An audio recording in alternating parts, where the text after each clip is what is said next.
Computer good. Not bad. Hello, hello, and welcome to Let's Talk Live with Royce and Lisa. It's a pleasure to be back, and with this, especially with this, our guest today. But before we get started, let's do our sponsors. Sea Breeze, non-emergency medical transportation, and just like that creation, and Be Blessed brand. Right, which encompasses Be Blessed Clothing, Hidden Feelings, Blessed While Broken, JoJo's Learning Adventure, and soon to be added, my fourth book. I haven't really worked out a title yet. I'm still working on it, but believe me, it's going to be good.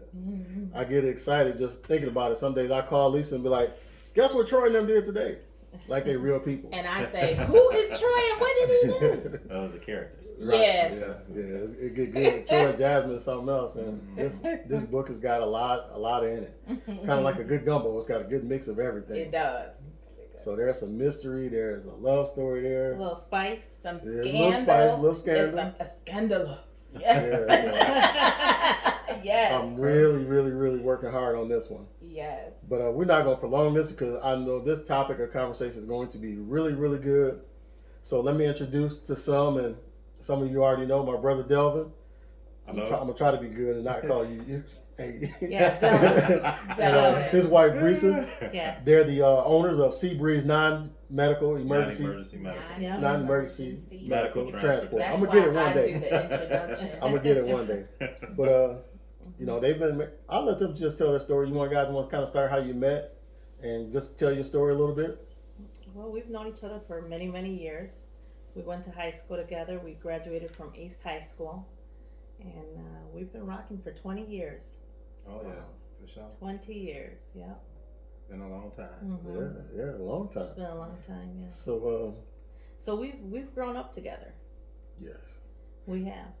We're still growing up together. I should say. How long have you guys been married now? Oh gosh. Since 2007. 7. Mm-hmm. Wow. Okay. Mm-hmm. So you got some tenure there. Mm. And so I know, we know that your story hasn't always been what people see now. They don't know everything that you kind of been through. Right. So Absolutely. you want to tell them a little bit about that? Well,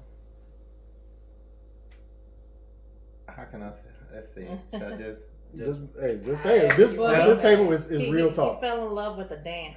With a dance? With the dance. Okay. Yes. Wait a minute. We were at Oscars. we were at a bar, Oscars. Uh-huh. Right there on East State and Mulford, is it? Mm-hmm. East State and Mulford, and Mhm. we knew each other in high school and stuff. But I had just come home from my first incarceration, and I put it on him. come on, okay. Oh, it is PG. I apologize. It's fine. Anyway, Wait, you married, so yeah. wait a minute. So Anyway, we met each other there. We seen each other there, and we just we rekindled. That's No, all. actually, we had seen each other at a wedding. Yeah, at at Tiffany Tiffany's. and Marcus's Tiffany and wedding. Okay. okay. Okay. Yeah. And Her memory is a little better than mine. that's kind of where it all started. Okay. Yeah. And then it was the dance. Then it was the dance. Okay. Yes, because I love to dance. Okay. Yes, I do. Alright. Yeah. I whispered a few little sweet nothings. And Oh, Okay. Lord. Put the Dixon on it. Sweet Put the Dixon Ram on it. Yeah. Okay. And that's kind of how it evolved. But if anything, we were always like really good friends. Yeah. Before we were the best of friends. We didn't have any secrets. We talked about anything and everything. So that's kind of how it began. Mm-hmm. Yeah, absolutely. Yeah. Cool. Yeah. So do you think building that friendship helped you guys for where you at now? Oh, absolutely. Absolutely. I always have kept a very, very small circle. And, Dublin's my best friend.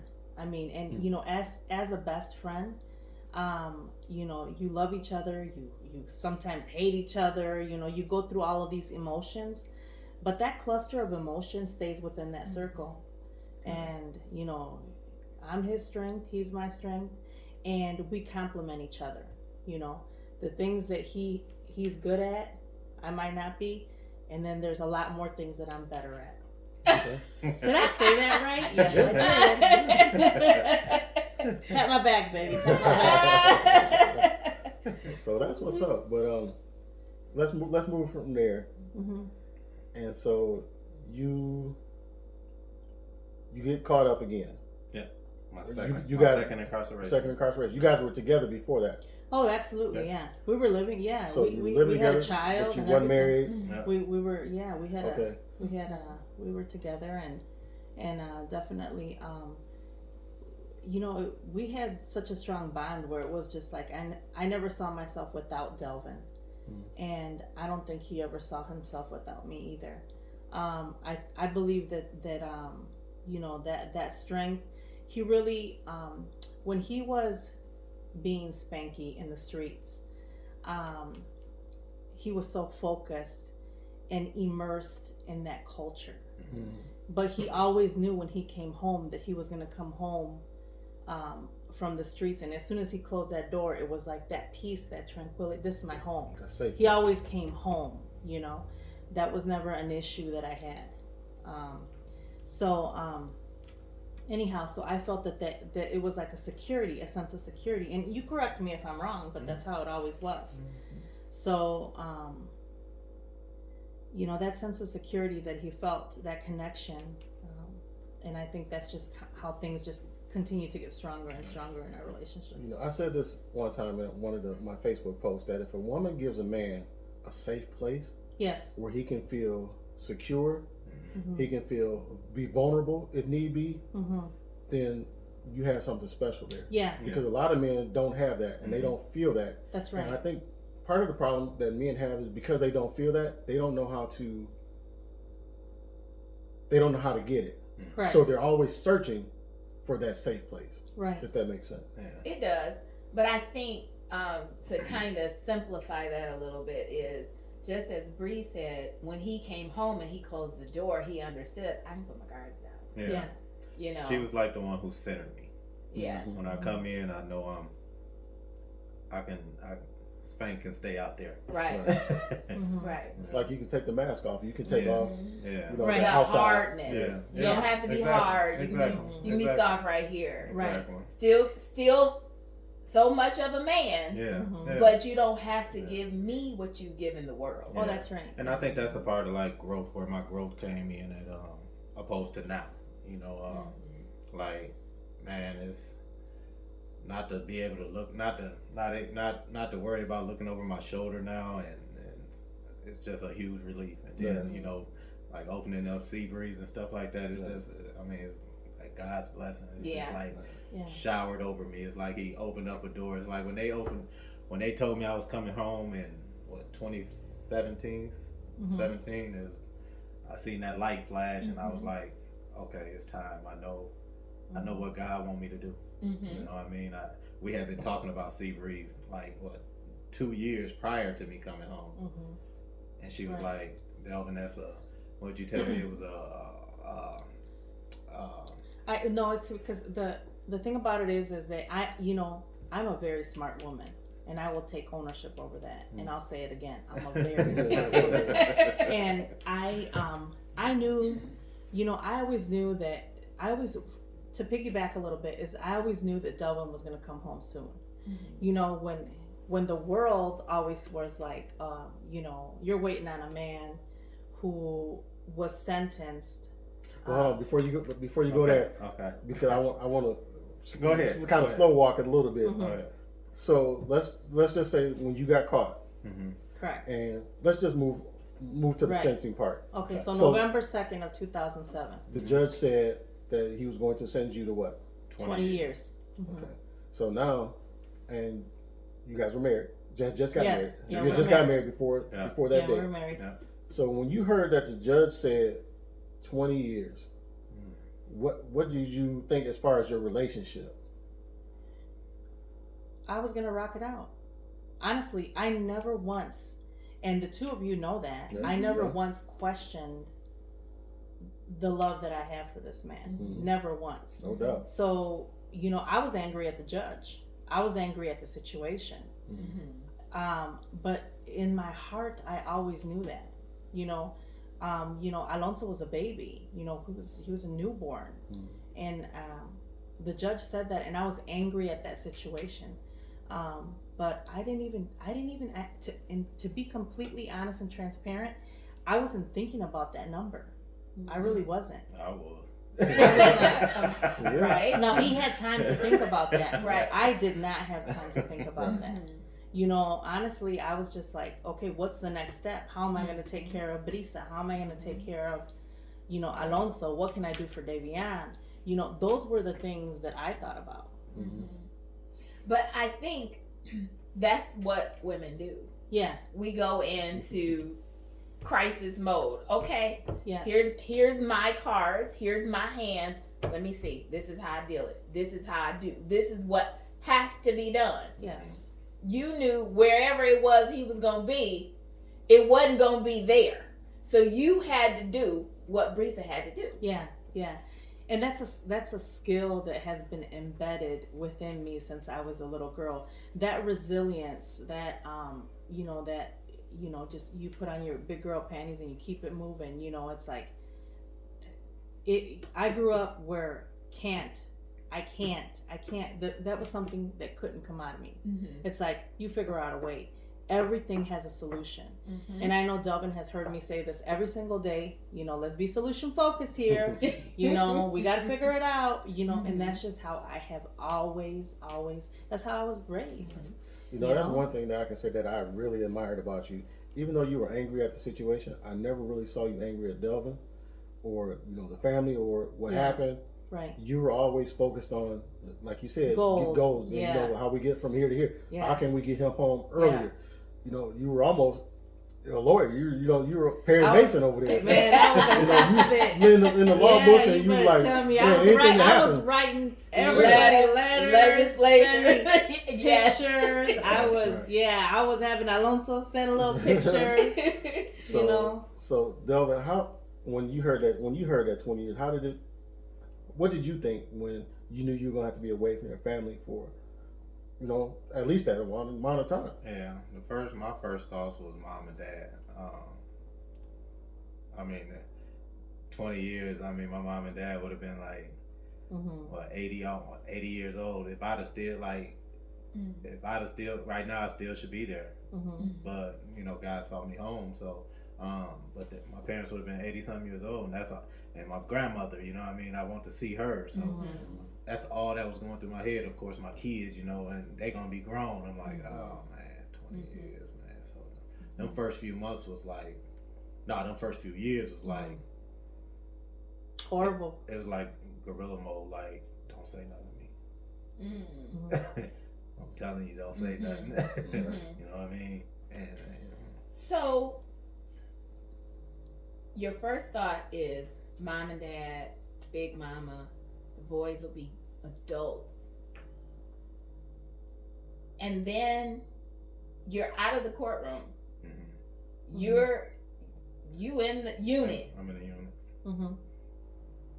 And you'll get a call or you'll get a letter. What's going through your head? Because I know when you talked to her, she gave you some affirmations. Oh yeah, the first thing that went through my head was, I know I'm gonna be all right, and she told me I was gonna be all right. She always assured me, I'm sticking by you. I ain't going nowhere. And when you come home, we're gonna be dynamic. We're gonna do some things. And all of that just got me through every day because I thought about that every day. And although I went to a gazillion places. Right. I followed all them places. Yeah. We were both incarcerated. Yeah. We were both. I don't think people understand that. Yeah. When somebody in their family gets incarcerated, it's not just them; it's the whole family that feels that effect. Right, because my I was just on home confinement. That was the difference. I could get up and go to work and go to the grocery store, but I felt like my world was consumed and evolved around that because I incorporated him in everything. I incorporated him in the family. My grandparents raised me. My grandparents adopted me, and I was their child. And growing up like all I ever wanted was, I have parents, they still live today, Mm-hmm. but you know, my grandparents raised me, and when I was a little girl, you know, like little kids would be like, oh, you know, if I had a little genie lamp and I could rub it, I would, you know, wish for $1 million, and I would wish for a trip to Disney World, and I would wish for these things, and I would always be like, I would wish to have my mother and father. Mm-hmm. That's all I ever wanted. So when Alonso was born, that's all I wanted. Mm-hmm. I wanted for him to have that unity, Mm-hmm. that strong family connection. I didn't want him to grow up like I did. Mm-hmm. I didn't want that for him. Mm-hmm. So I made it a point to always incorporate Alonso in that circle with his Mhm. father. Mm-hmm. Now, some people, you know, frowned upon me and was like, you're taking your child to that facility, to that prison, to that nasty prison. And then it's just like, well, you know, that's how you feel. But I've always been the type of person that I could care less what anybody says or Mhm. feels. Mhm. Brisa's always going to do what Brisa's going to do. Mm-hmm. So that first year that he was gone, he was in a county. They had not even transferred him to a facility. Mm-hmm. I would drive 2 hours and 27 minutes to see him for 15 minutes through a window. Wow. Through a window with this newborn baby. And I put that heavy seat up and I put it up because, you know, those things are, Mm-hmm. Yeah. this your baby, this your daddy, daddy's right there, Right. you know. And I did that for that entire year. And I can tell you, when he was transferred to Pekin and we can actually touch him, Mm-hmm. Alonso was Oxford. walking. I mean, Oxford, Wisconsin. Alonso was walking. Mm-hmm. And as soon as he opened that door to come out, he jumped off of my lap and went running straight to him. To his And he was daddy. like, that's my daddy. Yeah. You know, and had I not done that, He you wouldn't know, probably he'd know. probably be like, Right, get away from me. Because you know how Alonso was very special. He Yeah, wouldn't he- go to he just don't like anybody. strangers. He was very over, you know, it's like, Mm-hmm. don't touch me, don't, because, and maybe a lot of that was my fault because that was my world. So that was like, I'm going to cuff him, this my Right, baby. right. You know, that's all I got, and I'm going to Right. hold on to it. Mm-hmm. So anyhow, so that's how that went down. Mm-hmm. Man, that's powerful. I love how Bree, how you said, this unit is gonna be intact. Yes. So give us a little bit more of how, when you said you showed the baby, you showed Alonzo, this your Yes, daddy. So yes. he knew Running yes. pictures, phone Everything. calls, hearing his Everything. voice, all of that. Mhm. But Everything. then as he's growing up, he's changing. Yes. How did you continue to keep them gelling? Yes. You know, I know it's probably a couple phone calls where you said, you wait till your daddy call. I'm putting your daddy on the phone and your daddy gonna tell you. See, yeah. So I as far as like their connection and how I kept that going is it was very creative, and Delvin got a lot of credit for things that he didn't need to get credit for because those were things that I did. Mhm. But you know, Alonso not until actually right before middle school. He was in 5th grade. He was in 5th grade. Did he actually find out that Delvin was really, you know, incarcerated? Mhm. He thought that he was working. He thought that he was just away working. Mm-hmm. And he thought that everything that we had in our house was because his father provided. Mm-hmm. And that's because I always, you know, Christmas, you know, like I would wrap up gifts and it was like, this is from dad. This is from dad. Birthdays, this is from dad. Mm-hmm. You know, so I always incorporate, like, you know, you get little Amazon packages. Oh my God, what your dad send you, you know? And it was always like that. Like he always felt that way. And he always felt that when we would go visit him, it was a field trip. It was like, I'm going to go to the hotel and I'm going to be able to swim and I'm going to go see my dad and I'm going to be able to eat everything on those snacks because he loves food. Mm-hmm. And yeah, so he had his own little card or his own little bag with money. So it wasn't until he was a little bit older that he understood really what was happening. Mm-hmm. And then shortly after that, then Delvin came home. Right. Go ahead. So Spanky, Delvin. Yeah. Whatever. Yeah. So when you knew how Brisa, because I'm sure you knew this is how Brisa was presenting your family to him, and you would see him in those visits. Yeah. How did you feel, or how did you like embolden her to keep doing that and let Alonzo know this is how it's going to be. I'm still dad. Talking about when I come home? While you were away. Right. I just kept on with the things that she was doing. I've always said I give mad respect to Brie. She everywhere I went, she brought my Alonso, and she made sure Davion, if he was able to come, she kept him in my life. You know what I mean? And she made sure like this was dad, you know. And I mean, I thank God for her. She really did that. And I think because of the approach that the two of you had, I think it kept the respect there for the boys. Yeah. That it didn't matter, you know, it's a saying, a cliche saying, I may have done what you said I did, but I'm not who you say I am. Exactly. And it kept the boys to understand dad did what he did, that's still daddy. Yeah. It's still daddy. So let's move forward to the good part. So when you got a call from President Obama, not many people can say they got a phone call. Hey. They actually talked to President Obama while he was in office. Letters. I have his signature. Right. So I have all his. What was it like to, you know, for one to get that phone call and then to be able to call your wife and tell her the news? So I was in Ashland, Kentucky. Yeah, I was in Ashland, Kentucky. And this was 2015 that I got that news. I want to say 2015. I forget what month. And when the counselor came, it was like maybe 6 o'clock in the morning. I'm on the top bunk and tap my bunk because they can't touch you, so tap that bunk and I need you to come to the counselor's office. I'm like, man, what the, you know, it go. I was like, what I do now? So were you anticipating anything? I never knew. I didn't know. You weren't anticipating anything. Listen, I never applied for clemency. I never applied for it. She did. I did it. I did all of that. I never applied for and it was that. March I didn't even 16th. know. I mean, I knew about clemency. Right. But I didn't know I was going to receive none of that. So when she tapped on that bunk and told me to come to her office, I said, oh man, I'm going to go to a hole and go to another facility. So I got to that office and they told me some stuff about clemency and President Obama and you know, you finna be immediate release. And I just bust out. I mean, I don't think I cried like that since Mama probably whooped me. Probably without like, you know, I mean, all the whoopings I got.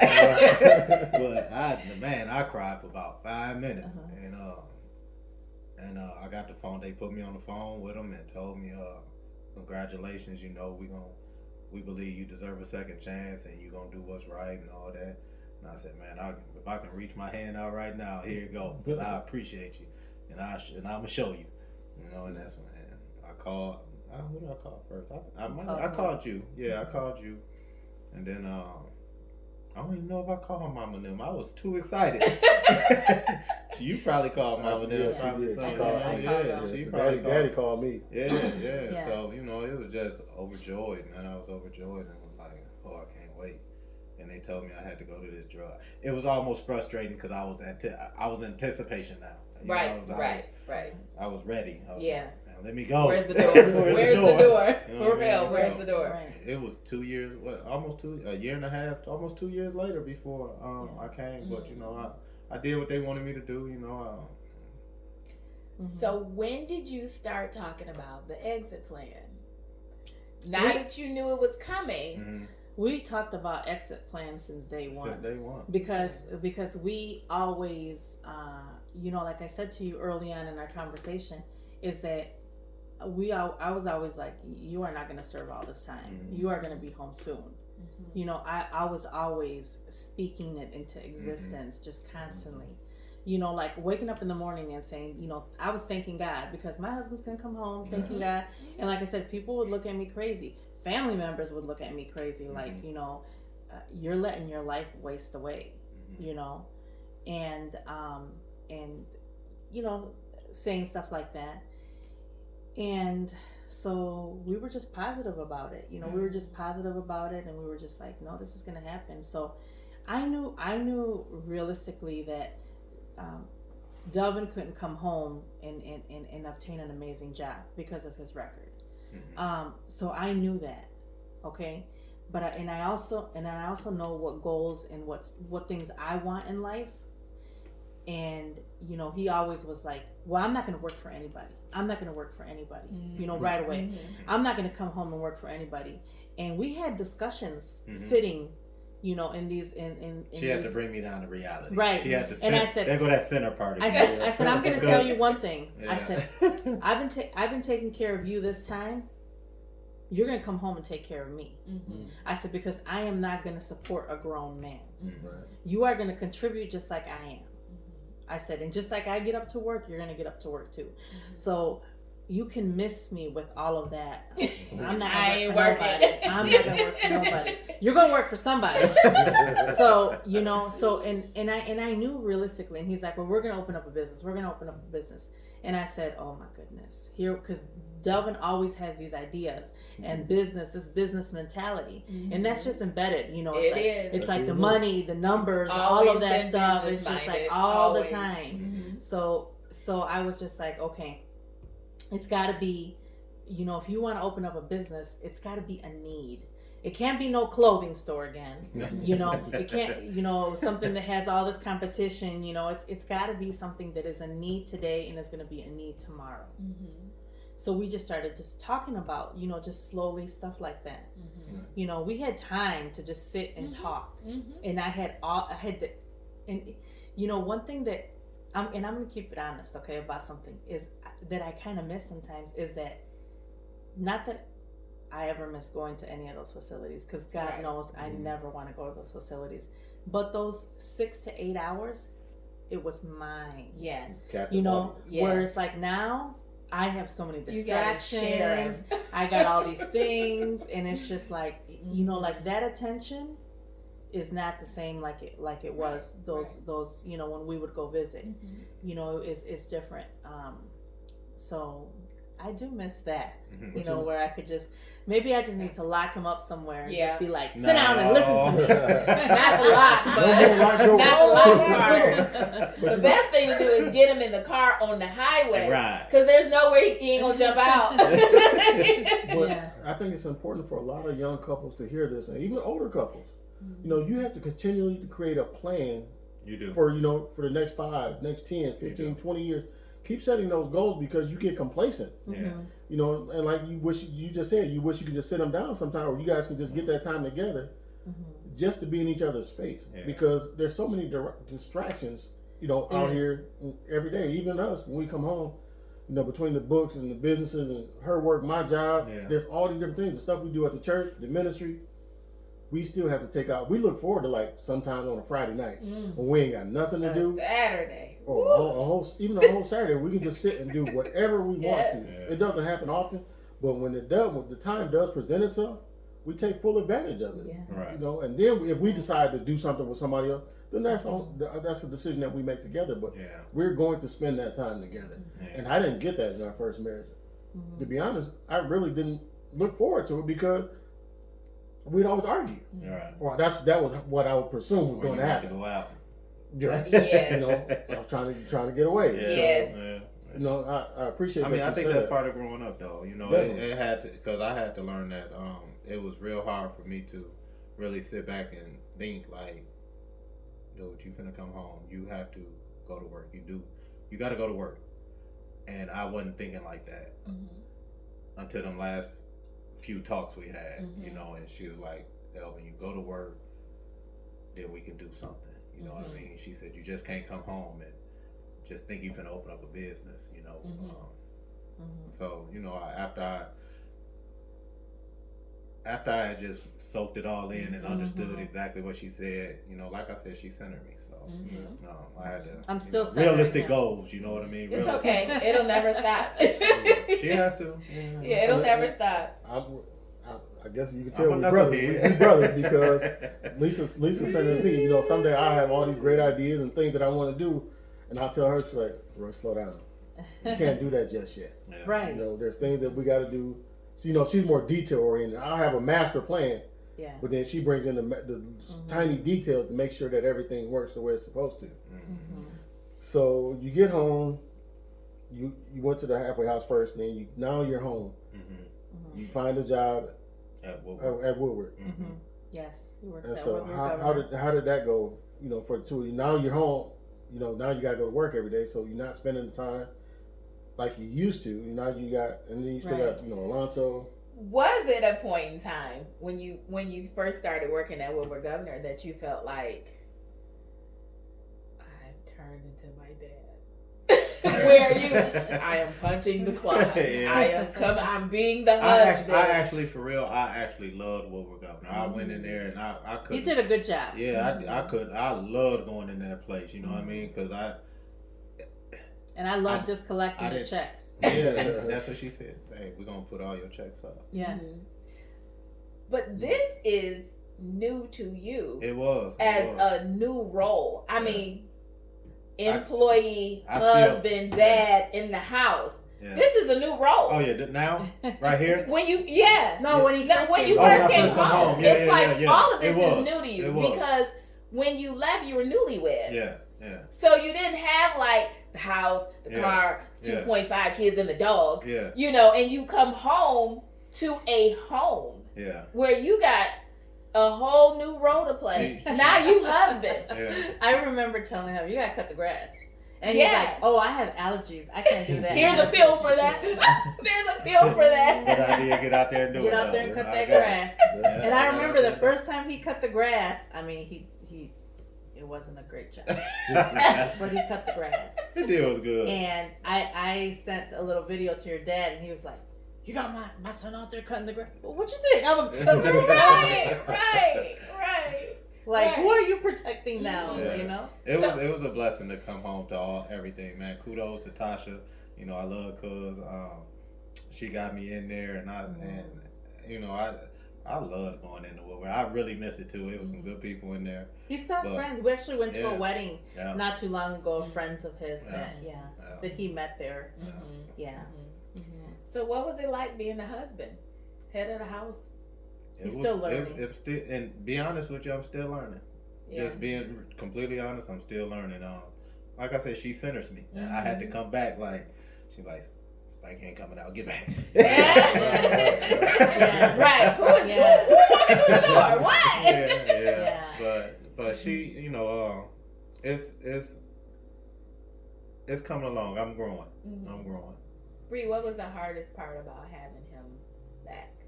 I think my routine. I'm a very routine person, and my routine was completely like thrown off.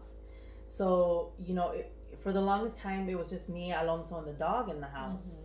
And then all of a sudden, all these people were showing up, and I was just like, y'all can leave anytime. Like, I was just like, this is just driving me crazy. So I think that quietness, that where it was just, like I said, me and him. And Alonso has always been, he was always a great kid. Like growing up, I never had any issues where like he was being deviant and burning things or breaking things. As long as he had his little men, he loved, and I bought him every little man he can think of. So as long as he had his little men, I mean, sometimes the living room would just be full of them because they were going to war, and and he was just like, he was a cool little kid. I don't know what happened now, but he was a cool little kid. I think coming home to what you were saying was like being a dad now is me disciplining my kid. I didn't get a chance to with my oldest, Davion. But that was like a challenge for me because that's her baby. Yeah. And I'm the man of the house now, so I'm like, no, we ain't finna do this. And then she's like, well, wait. She want a strong arm. Right. And then I have a strong personality. And it's like, that's my baby. What are you doing? It's like, don't talk to him like that. I mean, a couple times I was gripping things and was like, no, he didn't. And I'm just like, oh my goodness. So I think that was one of the biggest obstacles for me coming home is acclimating to being a father. You know what I mean? And making sure that my boys don't go down that road that I went, because it's hard having two African American men in this world today, it's tough, you know, and it's not an excuse or nothing like that. You know, it's just like stereotypical. You know, I don't want my sons to be out or grow up and be out and get shot or anything like that. You know what I mean? So I try to give them all the knowledge, because I've been there, I've done it all, almost. You know, I've been through so much. So I always keep it real with them, and I tell them, you know, so they won't have to go down that route. Absolutely. So now you start Sea Breeze. No, don't just jump into Sea Breeze. Okay. How did Sea Breeze? How did the conversation? Because Bree said you got to come home, you got to work, you got to do something, and him being business minded. Okay, how are we gonna put his business minded and his need to go to work? How then who named it? Who came up with the idea? I did it all. I did it all. He's telling stories. That's not true. How did the conversation happen? Because you're brainstorming, what is it going to be? Because you didn't want Woodward governor forever. Yeah. So you're brainstorming your next move, the business that's not going to be closed, that's not going to be this, it's not going to be that. What is it going to be? What's the commodity? Yeah. How did it happen? So, Bree, when I come home, we were always talking about opening up a business, and we were talking about before I come home. So when I got there, when I got home, you know, I really wanted to just jump right in, but slow down, horseshoe. But she you know, she worked for the state. She did waiver services. So go ahead. Yeah. So what happened was, I had patients that the state would assign. And these individuals, you know, were traumatic brain injuries, HIV, and so on, you know, that had, you know, some limitations, you know, physical limitations. And it was just such a barrier. So often it's like, oh, go assess them. You know, there's something mentally wrong with them, or, you know, but the reality wasn't so much that it was a mental health issue. It was a physical, you know, issue. So for example, if a patient had a stroke, and they're paralyzed, you know, and they were in a wheelchair or a power chair, the barrier was in the community. It's like, how are we going to get this person out to a doctor's office? So I would go see a person and an individual, and it's like, well, you know, they're depressed, but they're depressed because of the situation that they're going through. So then I would say, well, you know, you need to see the cardiologist, you need to see the neurologist, you need to see the urologist. And it's just me telling them, you need to do this. And that's something that maybe other people had been telling them to do. And then you know, being that person that I said, being solution focused, let's figure this out. How are we going to do this? And then it's like, why does this keep happening? It keeps happening because, you know, I talked to them and he's like, well, you know, I'm this individual in particular that I'm thinking about. I'm 300 pounds. And then my power chair alone weighs another 140 pounds. The combination of those two, I don't fit in my sister's Honda Civic, so I can't go to the doctor, you know, and I don't know about other resources in the community. So those things started happening, and, you know, it just kind of, the wheel started turning. It's like, okay, this is happening here. So basically you So then I talked to Delvin about it, and then Delvin's like, well, we should start a business doing that. And then at first I was like, that is going to take so much money. Oh my goodness. I'm really busy with what I'm doing, and I'm passionate about what I'm doing. I love it. I don't want to think about anything else but just doing what I do. Right. So, but he was just like, no, you know, that's, you know, and that sounds like a good leg, Bree. We got to do that, you know? And so anyhow, so that's kind of how it all stemmed about. So I think what it was, like, she would set up these appointments, and them appointments weren't being made. I was like, that's transportation. You know what I mean? And I mean, I see, you know, here in town a few transportation companies, but I'm like, that might be something that we can get into.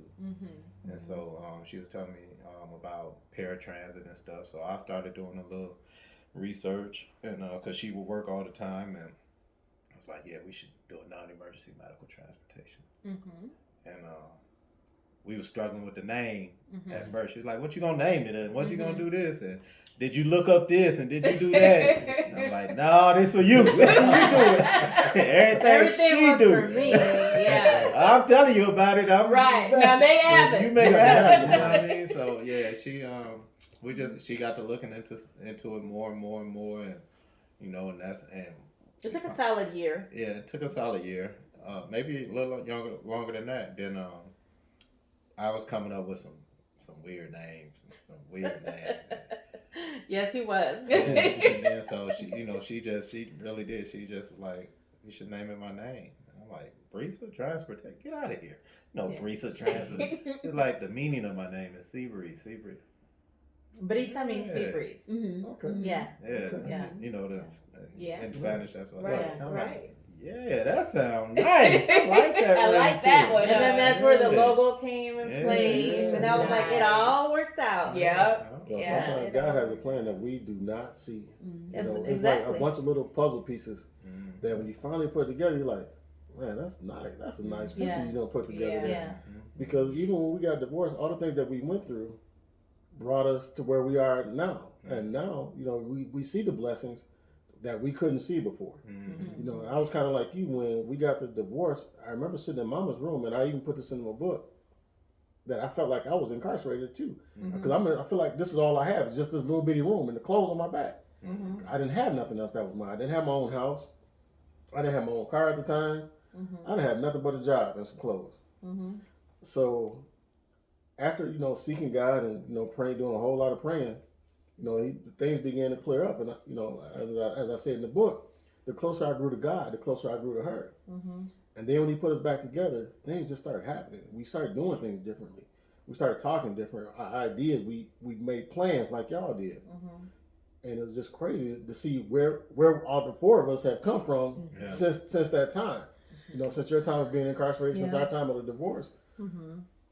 Just to see the blessings of God, how he has reigned and he has bestowed upon things.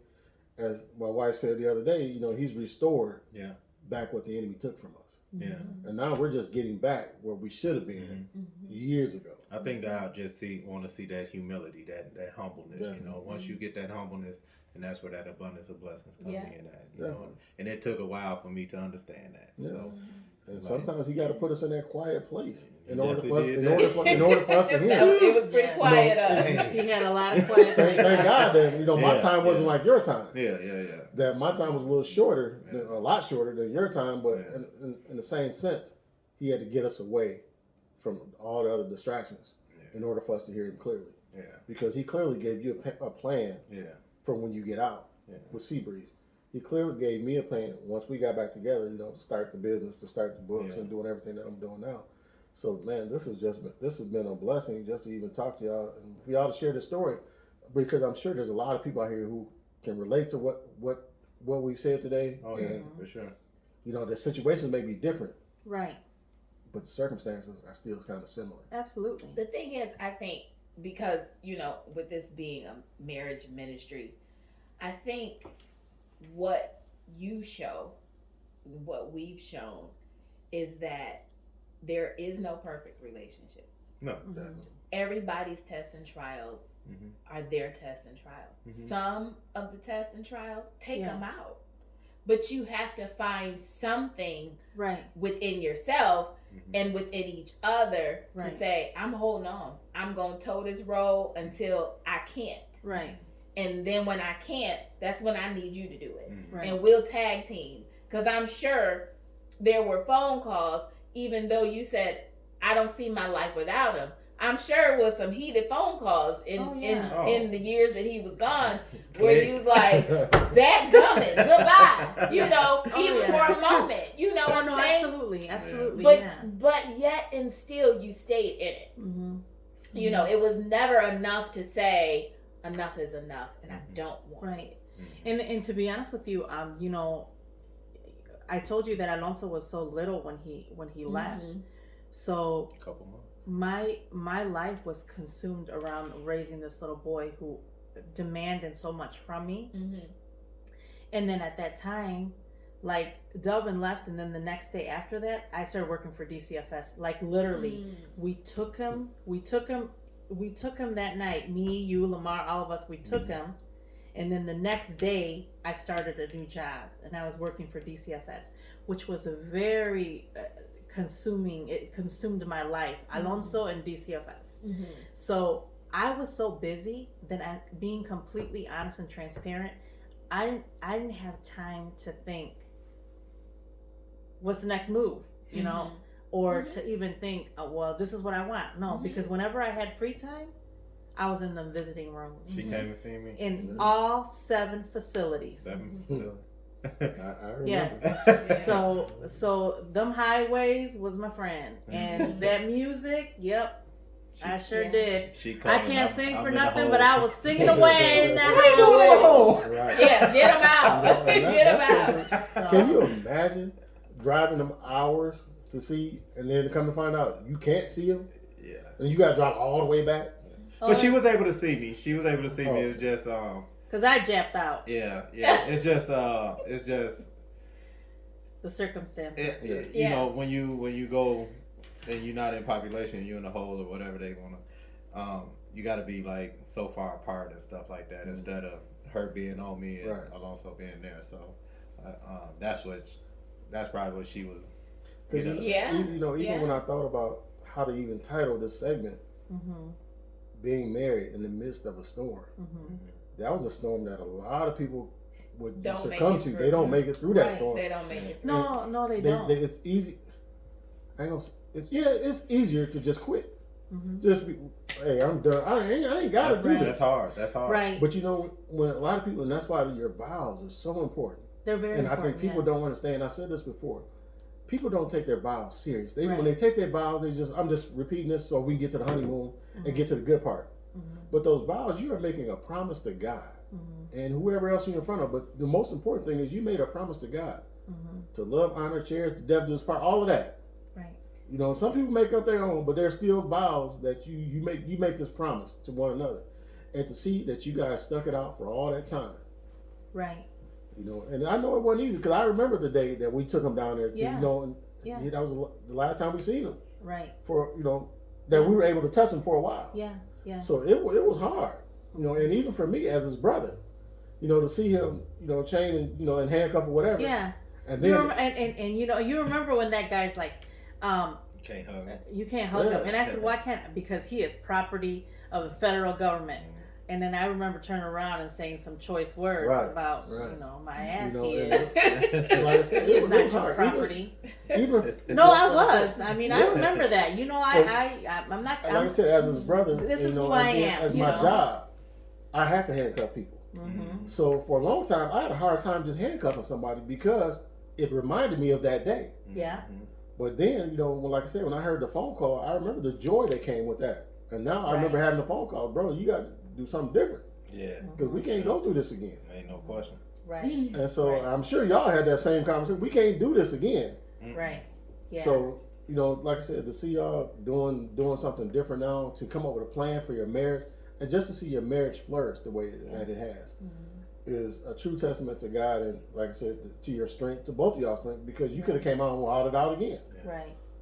Some people a lot of times they, after being it wasn't even an option, being incarcerated for so long, that's all they know. That's all they think. Yeah. And then when they come home, this is the way they're thinking. They're still thinking with that same mentality, right? Where you got to be hard. Well, now this ain't time for you to be hard. This is time for you to be soft because you got your wife next to you. But it's not even a matter of being soft. It's a matter of just choosing something different. Exactly. It's nothing soft about being a provider. Right. There's nothing soft about. Yeah. Right. I know what you mean, but for those people that may be like, he out the game. Yeah. That's just it. It's a game. Yeah. That means somebody gonna lose. Yeah. For sure. Somebody gonna lose, and he got out of it because he realized that's not where it's at for him. So now we're playing a different game. Exactly. So exactly. Look at like, I mean, so many successful people out there that told their story as well. The Jay-Z's and stuff like that. That they'll tell you, man, I was in the game a long time, but I seen this opportunity. I took my money and I got out of it. Right. That was what I was. Exactly. So now we can say, so now you got Seabreeze. So now you got Seabreeze. Yeah.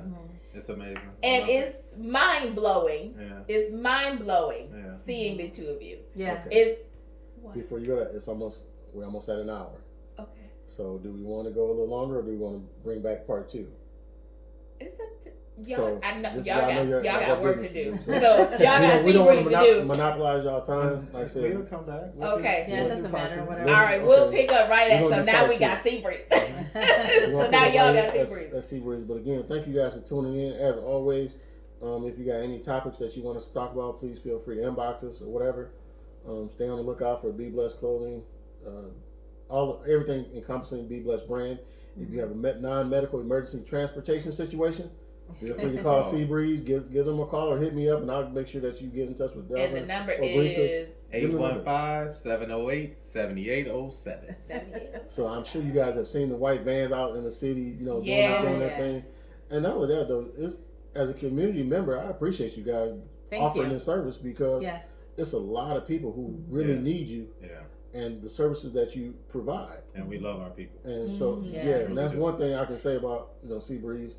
Even your drivers, when the first time I met them, they were all professional. They're all very nice. They're all courteous. And they're going to make sure that your people get where they need to be on time. Right. And then get back home safely. So. And I heard, I think I may have seen a picture or two that y'all did it up for y'all employees for Christmas last year. Oh man, big ups. Let me say that. Big ups to Nicholas Hanser, to Rick Shimmons, to Jackie Davenport, to Janet Ortiz, to Capricia Graves, to Miss Connie Williams, Elias. Who else? Who am I missing? We got Randy. We got Robin. Randy and Robin. We got a nice team. And we're going to continue to grow to make employment. Yeah, we got a new person starting in 2 weeks. So you fully staffed? Yeah, we're until the more we grow, the more staff we I have. know that's right. We bring in more and more jobs to Rockford, Illinois. Can I come to the Christmas party this year? Can I come to the Christmas party? Like I said, of course. Thank you guys for tuning in every week. Our next one will be the second Thursday in November. So that'll be the next time we're gonna bring them back. Hopefully they can come back on that day. If not, then we'll, I'll let you guys know when they're coming back. But thank you all for tuning in. Feel free to share this video. Like I said, we don't do this for likes. We do this actually because we want to help other people. Because we've been blessed, so we want to give it back. Absolutely. Anything else you want to say? You got any last words? That's it. Okay, so love you, Mom. Love you, Dad. So feel free to go to the website, BeBlessedBrand.com, and you can order everything Be Blessed. There will be another book, so I can guarantee you a 5th book will be out on Delvin here, and maybe someone else. I don't know yet. I haven't talked to him personally yet, but there's definitely another book coming. So with that being said, y'all have a good night.